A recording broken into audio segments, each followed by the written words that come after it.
Programang ito ay rated SPG, striktong patnubay at gabay ng magulang ang kailangan. Natataranta na ang mga Montenegro dahil bumaba ang benta nila sa droga.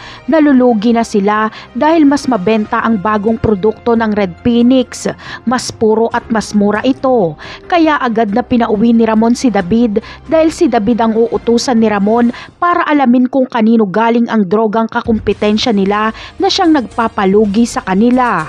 At sa pagdating nga ni David ay natutuwa pa siya sa sinabi kay Ramon na nagparty siya. Sumagot naman si Ramon na bakit daw pa-party-party lang si David samantalang ang negosyo nila ay bumabagsak na. At dito ay sinabi ni David na kailangan niyang gastusin ang perang nakuha niya kay Catherine dahil pinaghirapan niya daw umano ito. Ikinagalit ito ni Ramon at sinipa niya si David.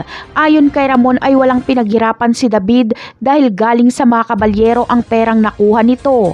Galit na galit si Ramon at kulang na lang ay patayin niya si David. Kung hindi lang siya inawat ni Don Julio ay baka hindi lang sipa ang inabot ni David. Mas lalo tuloy nasasabi ni Ramon sa kanyang sarili na hindi niya anak si David. Sa sumunod na eksena naman ay pagsasabihan nga ni Olga si David sa kapalpakan nito. Ayon kay Olga ay kahit anong gawin ni David ay hindi nito mapapantayan ang galing ng mga Montenegro. Nainsulto si David dito kaya bumunot siya ng baril at bumunot din si Olga at nagkatutukan sila.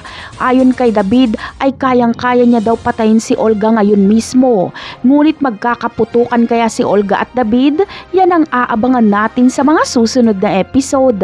Paalam!